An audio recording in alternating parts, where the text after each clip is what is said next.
अल्हम्दुलिल्लाहि रब्बिल आलमीन वस्सलातु वस्सलामु अला रसूलिहिल करीम। मैं बिला किसी तमहीद के चंद मुख्तलिफ बातें आपकी खिदमत में अर्ज़ करूँगा। सबसे पहली बात, हमारे ऊपर ये हालात क्यों आते हैं।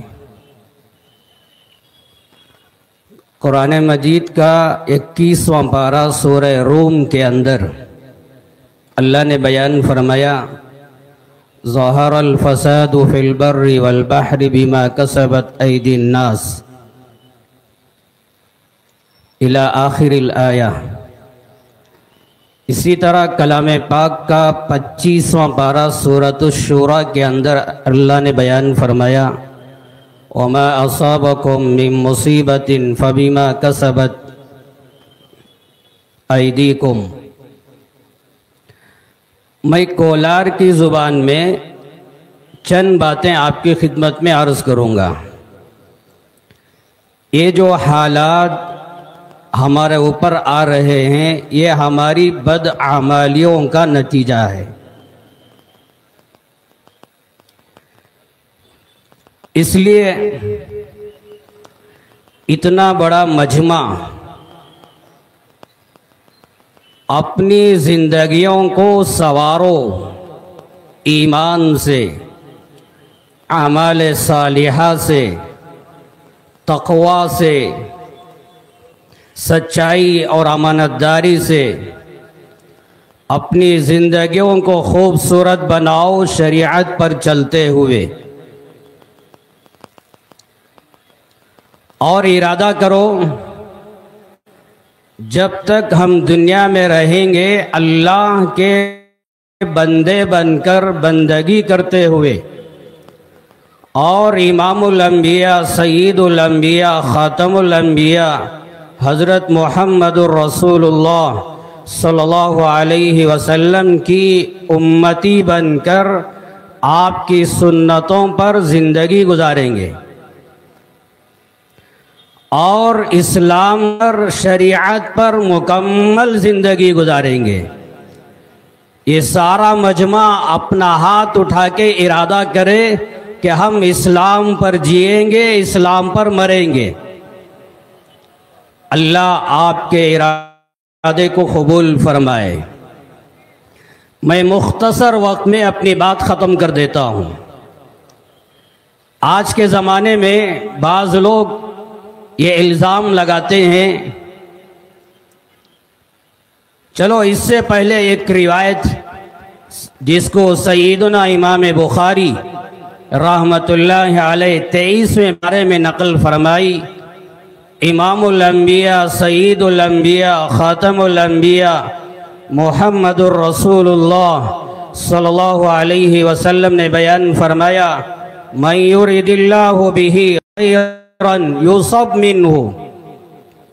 अल्लाह जिस बंदे के हक में खैर का, भलाई का इरादा फरमाते हैं, अपने उस बंदे पर हालात, मुसीबतें, आजमाइशें, इम्तिहानात लेकर आते हैं।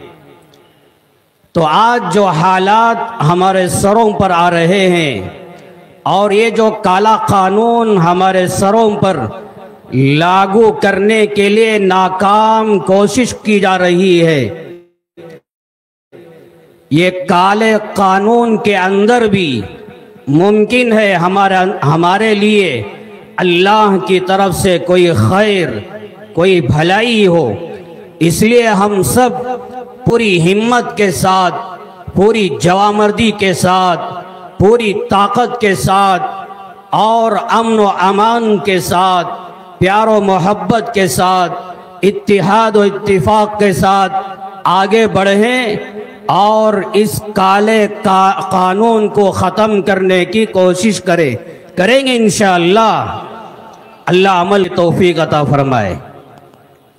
बाज़ लोग ये इल्ज़ाम लगाते हैं कि इस्लाम आपस में लड़ाने की दावत देता है।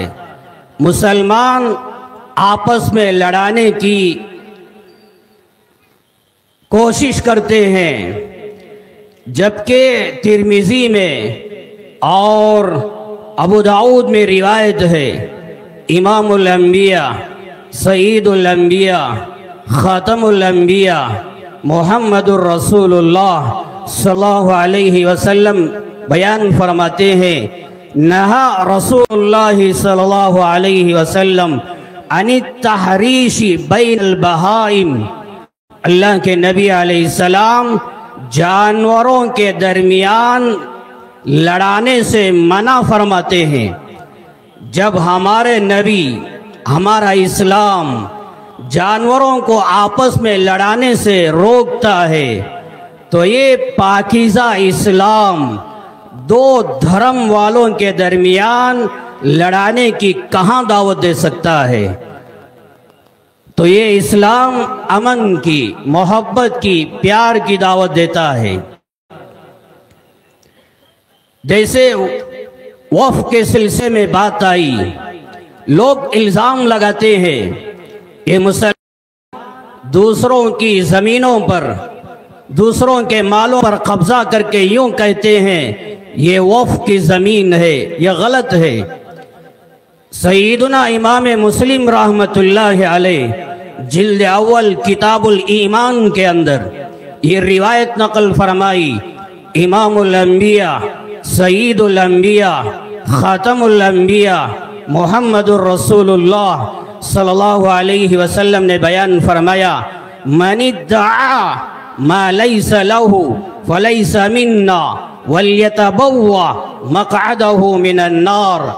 जो किसी और के माल पर, किसी और की ज़मीन पर, किसी और के दुकान पर, किसी और की जायदाद पर कब्जा करके ये दावा करने लगे ये घर मेरा, ये दुकान मेरा, ये ज़मीन मेरी, ये बाग मेरा, यूँ दावा करता है, तो अल्लाह के नबी ने बयान फरमाया, मिन्ना, ये मेरी उम्मत में से नहीं है। वल्यतबव्वा मक़अदहु मिनन नार, ऐसे लोगों को चाहिए कि वो अपना ठिकाना जहन्नम में बना ले। जो अल्लाह के नबी इतनी सख्त तरीन वईदें बयान कर रहे हों, वो इस्लाम को मानने वाले, वो अल्लाह के नबी को मानने वाले किसी और के मालों पे कब्जा करके ये कैसे कह सकते हैं कि ये वक़्फ़ की ज़मीनें हैं। हाँ, कोई इक्का दुक्का ये कर रहा हो, ये उसकी ज़ाती गलती है, मगर इस्लाम ने मना किया किसी और के मालों पे कब्जा ना करो। ये औक़ाफ़ की ज़मीनों का मालिक अल्लाह है, ये औक़ाफ़ की ज़मीनों का मालिक अल्लाह है। औक़ाफ़ की ज़मीनों पर हमला करना इस्लाम पर हमला करना है। औक़ाफ़ की ज़मीनों पर हमला करना शरीयत पर हमला करना है। मेरे भाइयों, एक जुमला दिल के कानों से सुनो, इस्लाम हमारा ईमान है, हिंदुस्तान हमारी रूह है। इस्लाम हमारी रूह है तो हिंदुस्तान हमारी जान है।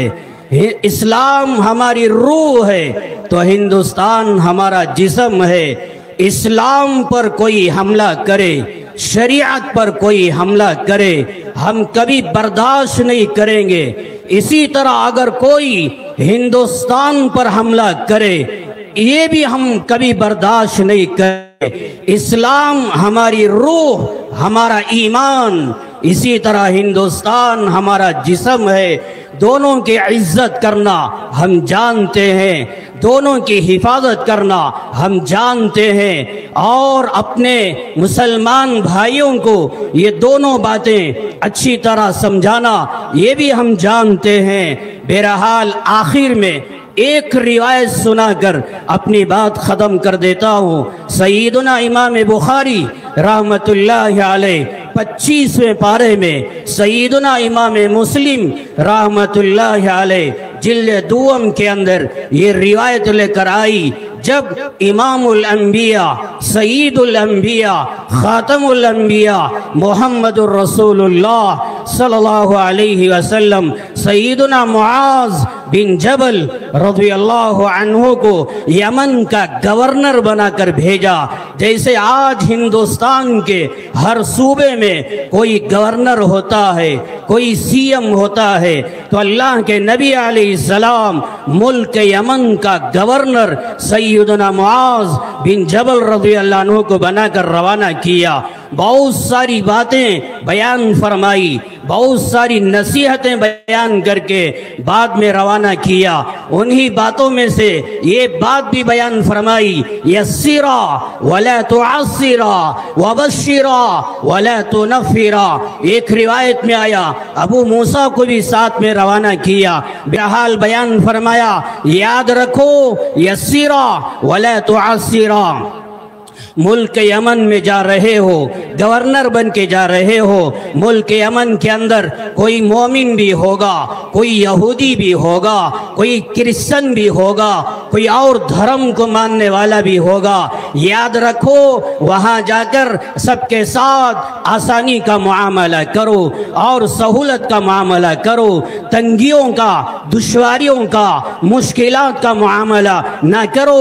वबश्शिरा वला तुनफ्फिरा, याद रखो जा रहे हो मुल्क यमन, अगर लोगों के दरमियान खुशखबरियां सुनाओ, अच्छाइयाँ फैलाओ और वहाँ जाकर आपस में नफरतें, अदावतें ये मत फैलाओ। वसक्किनु वला तुनफ्फिरु, मुस्लिम की एक रिवायत में यूँ अल्फाज आए, वहाँ जाकर सुकून का माहौल, राहत का माहौल, इत्मीनान का माहौल और ये सुकून का माहौल कायम करो और नफरतों का माहौल कायम ना करो। आज हिंदुस्तान की हुकूमत से ये मुतालबा करना चाहते हैं, आज तुम हुकूमत की कुर्सियों पर बैठकर हिंदुस्तान के अंदर अमन का माहौल कायम करो, शांति का माहौल कायम करो। ऐसे कानून लेकर आओ, ऐसे बिल पास करो जिन कानून से, जिस बिल से हिंदुस्तान के अंदर जितने धर्म को मानने वाले रहते हैं सबके दरमियान मोहब्बत पैदा हो, सबके दरमियान सुकून पैदा हो, सबके दरमियान प्यार पैदा हो। ऐसा काला कानून, ऐसा जालिमाना कानून पास ना करो जिसके जरिए से लोगों के अंदर बेचैनी, बेकरारी पैदा हो। इससे पहले किसानों के ताल्लुक से बिल पास किया गया, हजारों लाखों किसान लोग सड़कों पर आए, सैकड़ों अपनी जानों को कुर्बान किया, ये बिल वापस लिया गया। क्या घरों में और अपने कारोबार में, दुकानों में, अपने बाजारों में क्या अमन से रहना नहीं देते? क्या सुकून से जिंदगी गुजारना नहीं देते? अब मुसलमानों के ऊपर औकाफ के ताल्लुक से काला कानून लेकर आए जिसके जरिए से लाखों करोड़ों मुसलमान रास्तों में आ रहे हैं। ये बेचैनी, ये बेकरारी का माहौल आप कायम क्यों करना चाहते हैं? अरे इंसाफ भरा, इंसाफ से भरा हुआ कानून लेकर आओ, प्यार से भरा हुआ बिल पास करो, इत्तिहाद से भरा हुआ बिल पास करो। दिल से लगाने के लिए, सीने से लगाने के लिए हम तैयार हैं। कलामे मजीद के अंदर 7वां पारा, 8वां पारा, सूरह कहफ के अंदर अलग अलग अंदाज में, सूरह यूनुस के अंदर भी अल्लाह ने बयान फरमाया, ला मुबद्दिला लिकलिमाती, ला मुबद्दिला लिकलिमातिल्लाह, ला तब्दीला लिकलिमातिल्लाह। अल्लाह का कानून, अल्लाह का हुक्म दुनिया के अंदर कोई बदल नहीं सकता। जब तक दुनिया रहेगी अल्लाह का कानून रहेगा, अल्लाह का हुक्म बाकी रहेगा। कोई माई का लाल ऐसा पैदा नहीं हुआ जो अल्लाह के कानून को बदल दे। हाँ, तुम जैसे दुनिया के अंदर हजारों आए, अपनी ताकत, अपनी कुव्वत की बुनियाद पर काले कानून पास किए, वो गए, उनका काला कानून भी चला गया। आज तुम्हारी हुकूमत, आज तुम्हारी ताकत, आज तुम्हारा पावर है, कानून लेकर आए। हाँ, आप चले जाएंगे, आपका कानून भी चला जाएगा। या ये कि मुसलमान पूरी जवामर्दी के साथ, पूरी हिम्मत के साथ, पूरी ताकत के साथ ऐसा मुजाहरा करेंगे और पुरअमन ऐसे एहतिजाजात करेंगे जिसके ज़रिए से आपके सामने ये काले कानून को ख़त्म करेंगे। मेरे भाइयों, आप सब इरादा करो, जब तक ये काला कानून वापस नहीं लिया जाएगा हम सुकून से नहीं रहेंगे। बड़ों के इशारों पर जो पैगाम दिया जाएगा हम उस पर अमल करते रहेंगे, करेंगे इंशाअल्लाह। उससे पहले नमाज जिंदा करो, घरों में तिलावत जिंदा करो, पर्दे का माहौल कायम करो, सच्चाई को अपनाओ, सूद का कारोबार छोड़ो, संगों का माहौल खत्म करो और हलाल रोजी इस पर आ जाओ, ईमान पर, शरीयत पर जिंदगी गुजारो। फिर देखो दुनिया के अंदर अल्लाह कैसी अपनी मदद, अपनी नुसरत नाजिल फरमाएगा। अल्लाह से दुआ फरमाए, अल्लाह हमको अमल की तौफीक अता फरमाए। आमीन व आखिरु दावाना अनिल हम्दुलिल्लाहि रब्बिल आलमीन।